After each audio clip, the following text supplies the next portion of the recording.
Mari kita pastikan semangat kita di ruang ini, siap? Kita berikan takbir sama-sama. 1, 2, 3. Allahu Akbar. Allahu Akbar. Allahu Akbar. Sekali dia. Masya Allah. Assalamualaikum warahmatullahi wabarakatuh. Hai guys, ketemu lagi dengan Yudi Mansyah di channel Yudi Asri Official. Pada kesempatan kali ini kita akan mengikuti kajian yang luar biasa, yang Masya Allah kita akan bertemu dengan ulama yang sangat karismatik dan soleh. Mudah-mudahan kita mendapatkan ilmu yang bermanfaat dan keberkahannya ya guys. Amin ya Allah ya Rabbal Alamin. Mau tahu kita akan kajian dengan siapa? Yaitu dengan Ustadz Adi Hidayat. Oke guys, tanpa panjang lebar, jangan lupa like, share, komen, dan subscribe, serta nyalakan lonceng yang ada di pojok kanan kalian agar kami lebih semangat lagi dalam memberikan informasi-informasi berikutnya. Oke guys, tanpa panjang lebar, saksikan sampai tuntas. Ini part pertama.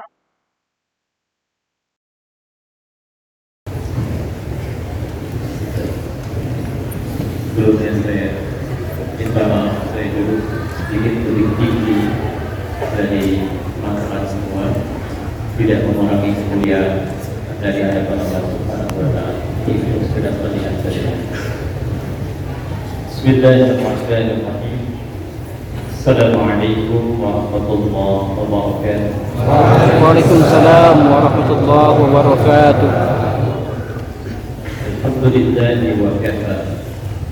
Wassalatu wassalamu ala rasulillahi al-mustafa wa ala alihi wa sahbihi wa man wala wa ba'd. Fa ahbaballahu wa ahbaba rasulihi sallallahu alaihi wasallam. Usi nafsi wa iyyakum bi taqwallahi faqad faza al-muttaqun. Fala tamutunna illa wa antum muslimun. Wa qala ta'ala يا أيها الذين آمنوا اتقوا الله حق تقاته ولا تموتن إلا وأنتم مسلمون. Saudara-saudariku, teman-teman sekalian, kita awali pertemuan kita di malam hari ini dengan banyak bersyukur kepada Allah Subhanahu wa Ta'ala di antara sekian hamba yang berkehidupan dan juga kadang melibatkan diri dalam keramaian. Kita mesti diberikan perkenan oleh Allah untuk beriman di antara sekian hamba yang hidup ini. Dan di antara sekian hamba Allah yang beriman, kita masih diberi kesempatan untuk membuktikan iman itu dengan menerus amal saleh, khususnya menunaikan ibadah sholat yang telah kita tunaikan. Semoga sholat yang telah ditunaikan sampai dengan malam ini diterima oleh Allah Subhanahu wa Ta'ala. Kita juga mesti banyak belajar. Ternyata boleh jadi ada orang-orang yang tidak banyak viral saat hidupnya, tapi saat wafatnya banyak perhatian yang tertuju, mungkin juga karena jejak amal-amal soleh yang ditinggal. Saya sebelum kesini tadi sempat bertakziah dan bertausiah di Pakuan untuk bisa memberikan gambaran Al-Quran dan hadis Nabi Muhammad SAW tentang hikmah kehidupan dan kematian, khususnya pada aspek-aspek yang kadang-kala kita tidak menduganya seperti itu. Manusia menginginkan sesuatu, Allah menginginkan sesuatu. Ketika keinginan kita dihadapkan pada keinginan Allah, maka ikutkan kepada keinginan Allah, dan di situ akan ditemukan segala bentuk kemuliaan dan keistimewaan. Terkadang hikmah dan keindahan itu baru didapatkan kemudian. Yang hebatnya, selain menanamkan kedamaian, bisa mengganti kesedihan dengan halu kebahagiaan. Saya malam ini ingin mengajak kita juga sama berdoa, baik untuk Emeril Hans Mumtaz, ataupun juga pada adik-adik saudara-saudari kita lain yang mungkin luput dalam pemerintahan, yang kita bermohon kepada Allah Subhanahu wa Ta'ala sejenak, mudah-mudahan diterima oleh Allah Subhanahu wa Ta'ala kebaikannya.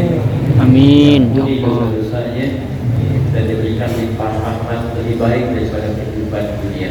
Amin. اللهم تقبل منه قبولا حسنا اللهم اغفر له وارحمه وعافه واعف عنه وأكرم نزله ووسع مدخله ومكنه من الخطايا كما ينقى الثوب اليوم من الدنس اللهم ألحقه وألحقنا مع الذين أنعمت عليهم من النبيين والصديقين والشهداء والصالحين وحسن أولئك رفيقا صلى الله على سيدنا محمد وعلى آله وصحبه أجمعين وآخر دعوانا أن الحمد لله رب العالمين. Amin. Hadirin sekalian, jika ingin melihat sosok yang baik,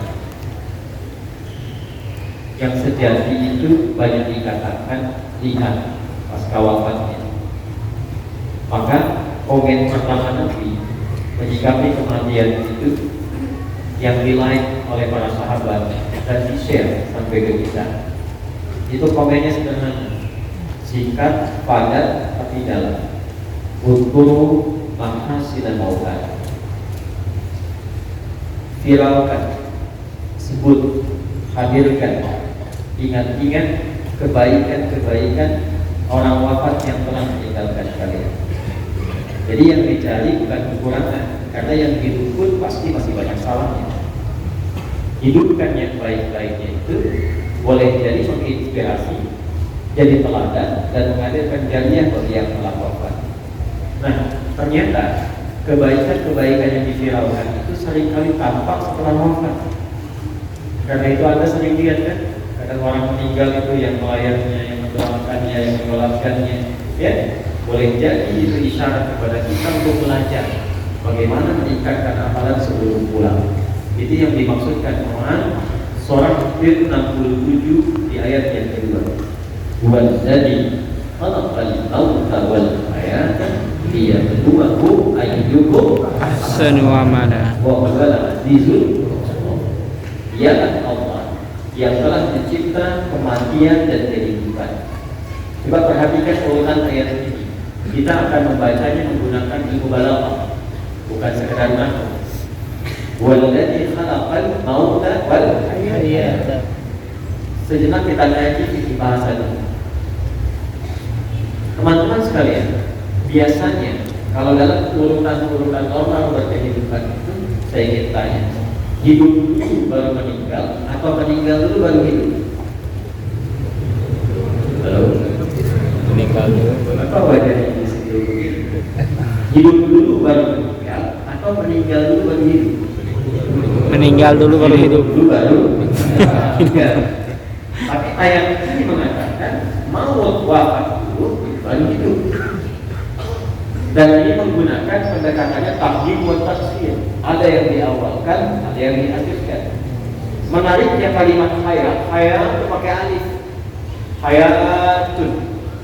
Sesuatu yang pakai alif, kalau dari segi pengucapan, itu menunjukkan kalimat yang dibaca mengalami pemanjangan bacaan. Fatah pendek, fa-nya pakai alif, fatah panjang. Tapi secara hikmah, kalau kita belajar filosofi bahasa nanti di lughah, setiap ada huruf yang mendapati di kalimatnya alif sehingga dibaca panjang, ini menunjukkan kesan yang dibangun ada proses yang panjang atau menginginkan waktu yang memanjang.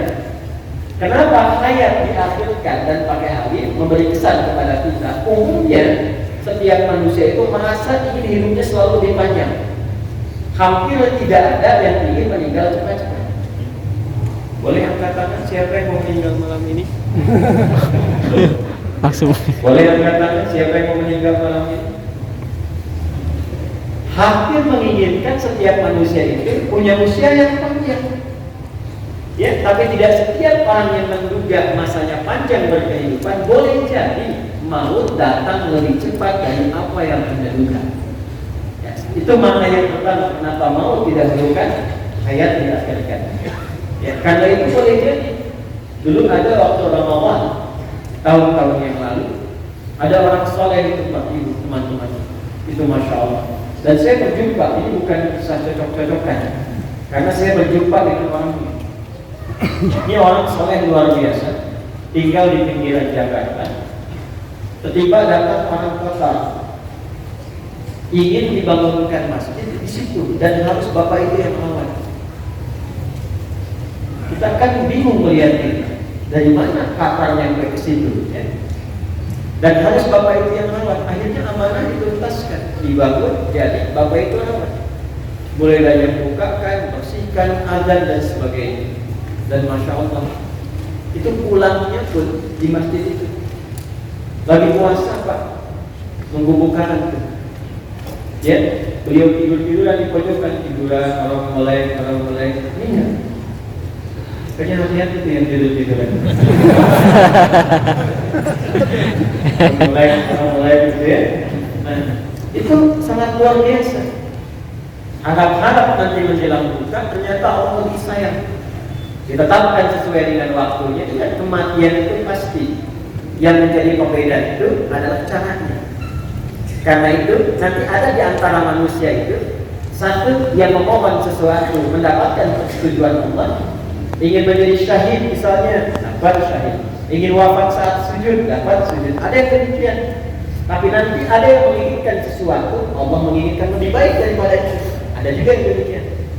Tapi pesan penting yang harus dibawa, jika terjadi satu kematian atau kehidupan langsung, maka pesan pertama yang dititipkan oleh Al-Quran kepada kita yang masih hidup di sekitarnya adalah liyabluwakum ayyukum. Sebetulnya untuk menguji kita di balik yang wafat itu, kebaikan apa yang ditinggalkan sehingga bisa kita teladani semasa kehidupan. Sehingga saat pula minimal mendapatkan perhatian dan doa yang serupa atau lebih dibandingkan. Sekarang tanyakan pada diri kita, kalau pulang kira-kira yang melepas siapa? Yang menyolatkan siapa? Ini kan kadang-kadang terjadi peristiwa unik, jenazahnya ada, tapi yang menyolatkan hampir tidak ada. Ini kan yang menarik, jenazah tidak ada, yang menyolatkan banyak. Coba besok lusa kalau pulang, siapa yang menyolatkan? Siapa yang mengantarkan? Siapa yang mendoakan? Itulah pesan yang dibangun sebelum kita kembali siapkan bekal. Jadi ternyata ada satu materi yang penting sebelum kita memohon husnul khatimah. Saya melihat kalau orang banyak berdoa, ini tidak salah kurang, tapi ada yang kurang lengkap. Sering mendengar kalau berdoa minta husnul khatimah. Sering ya? Ya Allah berikan kepadaku husnul khatimah. Husnul khatimah itu kan kematian yang indah sebelum wafat. Tapi itu ada paketnya. Husnul khatimah itu bisa terjadi kalau ada amalan pendahuluannya. Apa amalan pendahuluan yang mengantarkan pada husnul khatimah itu? Yang dijaga lewat istiqamah sesuai dengan nama masjidnya. Itu yang coba kita bahas di pertemuan malam hari ini. Amalan yang mengantarkan pada husnul khatimah. Baik. Jadi itu pembukaannya. Sekarang mari kita boleh tahdir. Bismillahirrahmanirrahim. Kita mulai Quran surah ke-89 ayat 27 sampai dengan ayat ke-30. Malam ini kita akan baca dengan Al-Quran. Surah ke-89 Al-Fajr ayat 27 sampai dengan ayat ke-30. Ya ayyatuhan nafsul mutmainnah irji'i ila rabbiki radiyatan fadkhuli fi ibadi wadkhuli jannah. Masya Allah. Ada 4 kemuliaan yang diberikan pada orang yang akan wafat. Satu, dari segi panggilan, ya ayyatuhan nafsul mutmainnah. Satu. Yang kedua, dari tampilan sayang Allah kepadanya. Irji'i ila rabbiki radiyatan maradiyah. 3, dari segi pengakuan Allah kepadanya. Fadkhuli fi ibadi. 4, dari jaminan tempat yang Allah siapkan untuknya. Fadkhuli jannah. 4 kemuliaan diberikan pada seorang hamba dan diviralkan sampai ini dan ditambah dengan satu amalan di jalan itu. Kita akan turunkan 4 plus 1 amalan yang dimaksudkan. Teman-teman sekalian, saya ingin coba tuliskan dulu sejenak supaya terdapat visualisasi dengan gambaran yang utuh tentang bagaimana kita menjadi manusia yang seutuhnya di hadapan. Kadang-kadang ada manusia yang menyebut kita baik, tapi belum tentu di tempat lain dikenal baik kan? Kalau Allah sudah menetapkan baik, itu pasti mulia dan tidak ada yang bisa menolak. Baik.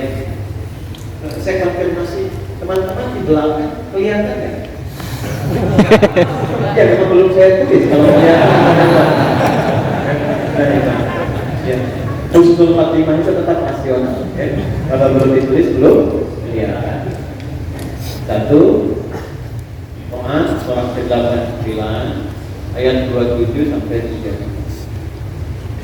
Keutamaan yang dihadirkan 1, ya ayyatuha an-nafsul mutmainnah. Saya tulis 4 ya. 2, irji'i ila rabbiki radiyatan mardiyah. Oh, ini mahal sekali nih. Materi malam ini mahal sekali. 3, tadkhuli di ibadi. Tadkhuli di ibadi. 4, wadkhuli jannah.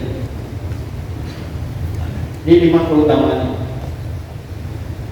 4 saya tuliskan, yang kelima saya simpan terlebih dahulu. Karena beda ayat, beda surah. Teman-teman, saya akan detilkan dulu sejenak supaya kita memahami betul keistimewaan ini. Dengan pemahaman ini menjadi motivasi, dari motivasi jadi amalan persiapan, dari amalan persiapan jadi kurikulum. Kalau sudah jadi kurikulum kehidupan, tinggal dieksekusi, tinggal tunggu pulangnya saja. Tapi ini harus disepakati, kita mulai dari keyakinan dulu. Kalau ragu sedikit tak akan dapat. Walaupun nama Anda mutmainnah, tetap tak akan dapat. Ya? Karena yang dipanggil nafsu bukan namanya. Tapi nama itu nafsu mutmainnah, Ustaz ya. Tetap mesti ada amalan-amalan, tidak perlu maksa. Kaidah pertama interaksi dengan Al-Quran, zalikal kitabul la tidak boleh ada ragu sedikit pun. Kita mesti yakin. Siap insyaallah. Pertama, kita lihat teman-teman. Teman-teman sekalian, nafsu mutmainnah disebut juga dengan jiwa yang tenang. Ini saking tenangnya, nanti digambarkan oleh Nabi Sallallahu Alaihi Wasallam dengan suasana kebahagiaan yang sangat tinggi, nyaman, tak terasa dalam keadaan pulangnya, seperti sehelai rambut yang tipis diambil dari adonan tepung yang lembut, kan? Dan bahkan itu saking tenang dan gembiranya bisa hadir senyuman di wajahnya. Masih ingat kisah viral tentang Sayyidah Asia rahimahullah, isinya Firaun? Ya, 2 tahun lalu pernah saya sebutkan di beberapa tempat. Sayyidah Asia itu meninggal dalam ancaman Firaun. Firaun itu ketika tahu istrinya beriman kepada Musa alaihissalam, ibu angkatnya itu, ya, kepada anak angkatnya beriman yang membawa kedekatan kepada Allah, yang pertama dilakukan apa? Diancam, diikat, disiksa, dieksekusi. Ketika diikat di tiang itu dan siap dieksekusi, nanti di antara kitab yang menunjukkan kisah Firaun ini, buka kitab namanya Al-Bidayah wan Nihayah. Lihat Al-Bidayah wan Nihayah 21 jilid. Lihat jilid yang kedua tentang kisahnya Musa alaihissalam dari perjalanan saat beliau mulai dilahirkan sampai ke bumi. Itu saat diikat kemudian di tiang itu. Maka beliau hanya berdoa, dan doa ini yang menghasilkan kondisi nafsu mutmainnah. Apa doanya? Di Firaun tadi Quran. Rabbi ibnili baitan indaka fil jannah wa najjini min fir'aun wa 'amali. Ya Allah, aku dah minta banyak. Dengan keyakinan kuat yang aku pilih saat ini di hadapan ancaman Firaun, mohon ya Allah anugerahkan kepadaku tempat pulang istana terbaik di surga. Dan selamatkan aku dari keburukan siksa Firaun ini, sehingga dengan keselamatan itu menjadi tanda bagi orang-orang yang adil untuk beriman. Itu di akhir sakaratul mautnya pun masih bisa beramal soleh. Ada orang-orang yang saat wafatnya pun masih bisa menginspirasi orang untuk berbuat baik. Kan kadang kita temukan orang meninggal dunia, kisahnya viral diikuti. Itu dalam meninggalnya itu masih bisa berbaik. Maka apa yang terjadi? Ditampakkan oleh Allah tempat pulang di surga. Begitu ditampakkan sama. Komen pertama Firaun sampai kaget baik ini kita. Aduh. Komen pertama Firaun ketika melihat itu terjadi, ini perempuan mau disiksa kok senyum.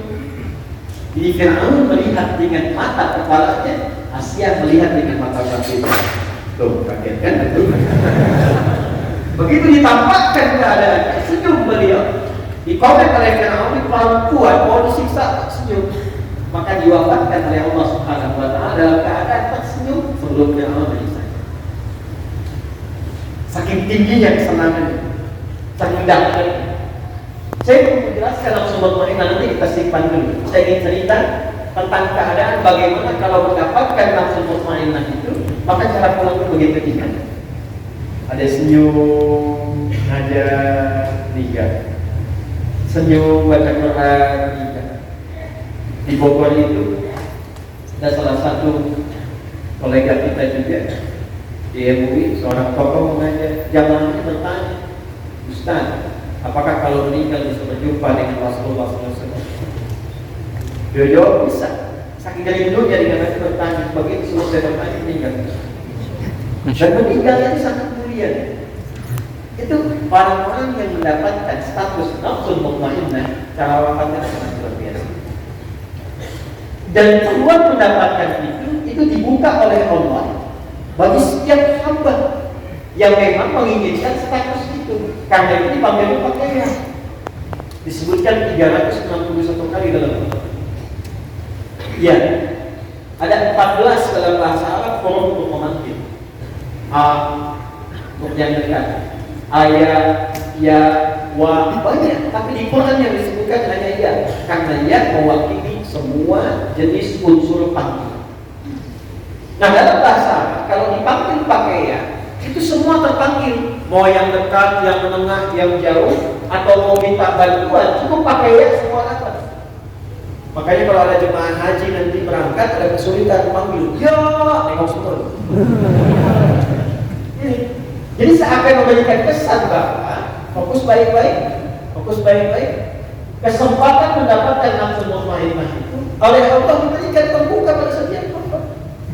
Jadi jangan ada menyimpulkan yang husnul khatimah, nafsul mutmainnah itu ustaz saja, kiai saja. Tidak, Anda pebisnis, insinyur, dosen, apapun itu, sepanjang memenuhi kualifikasi itu bisa dapat. Ini panggilannya pakai ya. Hei setiap hamba yang merasa jauh dari itu cepat mendekat, yang menengah cepat dekat, yang sudah merasakan tingkatkan kebaikan-kebaikan, dapatkan ini. Saking pentingnya pakai ayat ini, hanya tadi ayat ini munadah untuk tauhid. Ayat itu menegaskan, hanya mengingatkan. Jadi kalau kita ingin turunkan kalimat penjelasnya, tafsirnya begini. Hei jiwa-jiwa yang mendapatkan status nafsul mutmainnah, ingat ya, tanamkan ya, atau tekankan kata Allah. Ketika engkau mendapat itu semua, maka irji'i ila rabbiki, statusnya radiyatan mardiyah. Yang mana itu yang ini Pak? Yang kedua ini mahal sekali. Ketika seseorang mendapatkan nafsul mutmainnah, maka Allah langsung memberikan penegasan semua yang dia kerjakan Allah ridhoi. Ya. Dan apa yang Allah janjikan kepadanya pun dia akan ridhoi. Jadi di sini ada dua ridha Allah kepada hamba, ridha hamba kepada Allah. Allah ridha dengan amalnya. Jadi setiap orang yang wafat dalam keadaan nafsul mutmainnah itu tanda Allah ridha dengan kehidupan dan amalnya. Yang sholat baik, tapi apakah setiap sholat yang dilakukan Allah ridha dengan sholat itu? Belum tentu. Karena ada orang sholat tapi dicap oleh Quran, ada fawailun lil musallin. Tapi jangan berhenti sampai situ, nanti tidak pada sholat. Untuk apa saya sholat? Dikecam kalau sholat dalam Quran. Potong-potong ayat namanya. Ya, halo. Lanjutkan. Fawailun lil alladzina hum an salatihim alladzina hum dia sholat, tapi sholatnya hanya untuk mencitrakan diri, hanya untuk ria, hanya untuk dilihat oleh manusia, hanya untuk kepentingan dunia. Betul sholat, tapi belum tentu sholat yang mendapatkan ridha Allah. Infak, ya. Saya sedang kajian ada kotak infak. Ya, bisa, itu bukan mobil-mobilan, dorong-dorong, bukan infak. Bisa, ya. Apakah setiap yang infak diridhoi Allah? Pahalanya memang banyak infak itu. Betul loh, pahalanya itu berkali-kali lipat, bahkan di beberapa kasus itu bisa lebih banyak berkali lipat dibandingkan dengan sholat. Tapi apakah setiap yang infak itu mendapatkan kemuliaan yang dijanjikan? Belum tentu. Karena ada infak yang bermasalah. Al-Baqarah ayat 264. Ya ayyuhalladzina amanu la tubtilu shadaqatikum bil manni wal kalladzi yunfiqu malahu ria'an nas. Ada orang yang baru infak dianggap gugur oleh yang infak. Ada yang baru infak dianggap gugur. Padahal mungkin nominal yang diberikan cukup tinggi. Mana DKM? Apa? Baik ya, saya mau infak untuk masjid Istiqomah 100 miliar. Alhamdulillah Pak. Sebelum saya berikan, tolong pasang spanduk dari Sabang sampai Merauke. Itu sebelum keluar sudah bermasalah, sudah gugur. Karena itu nanti yang ditawarkan kepada dunia, ketika dunianya nggak dapat, kadang-kadang infaknya ini kali-kali bisa terjadi. Nah ini tidak setiap amalan bisa mendapatkan status ini. Orang-orang yang wafatnya nafsu mutmainnah, maka jaminannya Allah ridha dengan semua amalnya, dan balasannya hamba itu pun akan ridha dengan pemberian Allah Subhanahu wa taala. Siapa di antara hamba-hamba yang diridhai itu, maka dipanggil oleh Allah dengan kalimat fadkhuli bi ibadi. Ibad itu dibagi dua di Quran. Oh, ibad dibagi berapa? Dua. Satu disebut ibad itu ada hamba Allah yang memang soleh, terlihat soleh dalam keadaan dunia, soleh.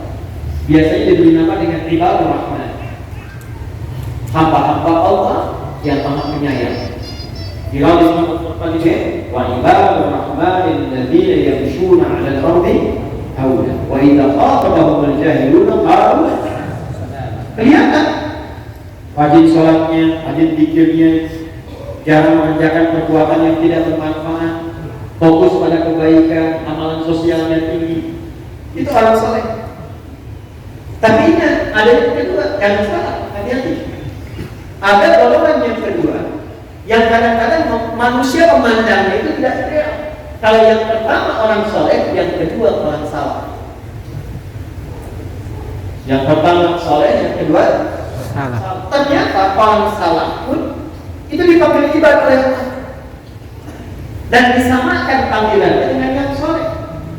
Ketika yang salah ini berusaha memperbaiki kesalahannya untuk berubah menjadi soleh, ini ternyata ketika ada pelaku maksiat berhak untuk bertobat, prosesnya itu dinilai tinggi oleh Allah. Karena itu sering saya katakan, Allah itu sangat mencintai pelaku maksiat yang mau bertobat dibandingkan orang soleh yang tidak pernah merasa salah. Status ini. Ini nilainya tinggi kan, disebutnya ibad, diviralkan di Quran surah 39. Ya. Ayat 53. Awas. Jadi kesempatan nafsul mutmainnah, husnul khatimah bukan hanya didapatkan oleh orang-orang yang terbiasa soleh. Mungkin ada orang yang sedang tobat meninggal dapat nafsul mutmainnah. Bisa jadi. Dan sebaliknya orang yang tampak kelihatan soleh itu wafatnya bisa terjadi kalau dia tidak mempertahankan kesolehannya dengan baik, bisa wafat dalam keadaan yang sama.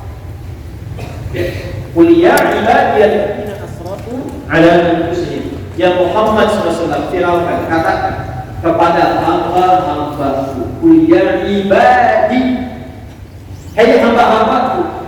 Hamba yang mana? Yang telah berbuat dosa. Israf itu melebihi batas kewajaran. Biasanya kalau ada pernikahan ada prasmanan ya. Baik. Prasmanan itu berapa kali makan? Yang wajar kan sekali. Kalau 10 kali ngantri itu israf namanya. Ya, keluar masuk lagi ganti baju balik lagi gitu. Kayak masih saja. Itu israf namanya. Nah, ada orang yang israfnya itu dengan dosa. Bahkan ada pada sampai titik kalau tak kerjain dosa seperti yang bisa, makanya belum bengkak salahnya. Mata sudah biasa dosa, lisan sudah terbiasa, telinga udah gak keukur. Bahkan kalau ada, misal kita sekarang di Bandung di kota nih, dengar orang soleh yang melakukan kesalahan, dia belum pernah kerjakan, masanya belum lengkap kayak terjadi kan? Itu Islam. Di titik itu pun Allah masih berfirman, la taqnatu min rahmatillah. Cepat perbaiki, jangan putus asa dari rahmat. Makanya saya pernah katakan dan sering saya katakan, Fir'aun itu, Fir'aun saya bilang ya, Fir'aun itu, Fir'aun tetap diberikan kesempatan untuk meniti jalan takwa. Kenal Fir'aun kan? Tidak. Ini kena dampak pandemi tingkat tinggi. Itu lulus pandemi kenal Fir'aun. Kenal di mana? Fir'aun itu satu dari dua makhluk yang diviralkan dalam Al-Quran mengaku Tuhan. Satu Namrud yang di Al-Baqarah itu, kalau ayat 258 itu Namrud di Nabi Muhammad berjiar, dia mengaku Tuhan. Tapi Namrud bersifat Allah adalah jiwa mungkin. Saya pun bisa menghidupkan, bisa mematikan. Kalau Fir'aun langsung mengatakan saya Tuhan, ana rabbukumul a'la, saya Tuhan kalian yang paling hebat. Fir'aun aku Tuhan. Manusia sekarang paling banter aku nabi. Ada yang malaikat bermata dia, tapi nggak sampai ke level Tuhan. Saya itu kadang-kadang heran ya. Sebenarnya Nabi itu kasih rumus yang singkat, padat, berisi. Itu mahal, singkat, padat, berisi. Kata Nabi itu, la nabiyya ba'di. Tidak ada Nabi setelah saya. Kalimat itu tidak berdiri sendiri. Maksudnya apa? Ada kesan yang disampaikan Nabi, sepeninggal saya akan ada orang-orang ngaku Nabi. Kalau ada yang ngaku, cukup katakan, lah, itu aja. Gak ada Nabi setelah saya. Nah sekarang ini agak mengherankan. Jadi kalau ada yang ngaku Nabi, itu gak usah heran. Nabi sudah komen. Yang heran itu setiap ada yang ngaku, ada pengikutnya. Aneh. Padahal kata Nabi itu sederhana. La Nabi ya, ba'di. Kalau ada yang ngaku, katakan la. Ini kan kadang-kadang unik nih. AM, dulu pelatih bulu tangkis kan, ngaku Nabi. Ditangkap sama polisi kita, kalau di progres, ditanya, kenapa ngaku Nabi? Saya ke Bogor pada wahyu. Tadi saya bayangkan orang ke Bogor dapat talas dia wahyu kan. Belilah tuh kondusif lagi. Main level malaikat. Malaikat dulu aku malaikat kan ada meninggal. Dan dulu sebelum gubernur yang sekarang itu pernah minta izin pada gubernur untuk mendaratkan malaikat Jibril di Monas. Aku malaikat, tangkap polisi. Polisi kita jangankan teroris, malaikat tangkap. Alhamdulillah kondusif. Kita doakan kita support pada yang baik-baik. Nah teman-teman sekalian, Fir'aun lebih tinggi dari itu, aku Tuhan. Tapi apa yang terjadi? Allah dengan sifat rahmatnya mengutus langsung dua nabi. Anda bayangkan Fir'aun ngaku Tuhan, hobi bunuh orang. Ketika disampaikan info akan lahir seorang yang mungkin berpotensi menghancurkan singgasanamu, maka teknik yang kedua eksekusi setiap bayi yang lahir laki-laki. Jadi kalau ibu itu hidup di zaman Fir'aun dan sedang mengandung, tidak mengandung. Karena selalu akan diikuti, ya, oleh Al-Bojo yang siap tadi dengan pisau dan pedangnya. Dan cara mengeksekusi jahat sekali. Itu begitu lahir laki-laki, bahasa Qurannya di Al-Baqarah ayat 49. Wa idh najjaynakum min ali fir'auna yasumunakum su'al adzab. Disebutkannya su'al adzab, seburuk-buruknya siksaan. Gimana cara menyiksanya? Yudzabihuna abna'akum wa yastahyuna nisa'akum. Ini dekat-dekat ke depan akan ada idul kurban, hewan disembelih. Teman-teman lihat ya, kalau sapi, kerbau, kambing dan sejenisnya disembelihnya sebelum disembelih diapakan dulu? Halo? Didulukan. Bubuk ya. Kita ya. Kan dijatuhkan dulu dengan lembutnya. Ada caranya loh, ada teknis nanti belajar. Bukan cuma tarik. Dijatuhkan dengan cara yang lembut. Ada tekniknya, ya. Setelah itu baru disembelih. Nah, hewan yang dijatuhkan terlebih dahulu kemudian disembelih, itu bahasa Arab penyembelihannya disebut dengan dadahan. Dal, da, dan ha.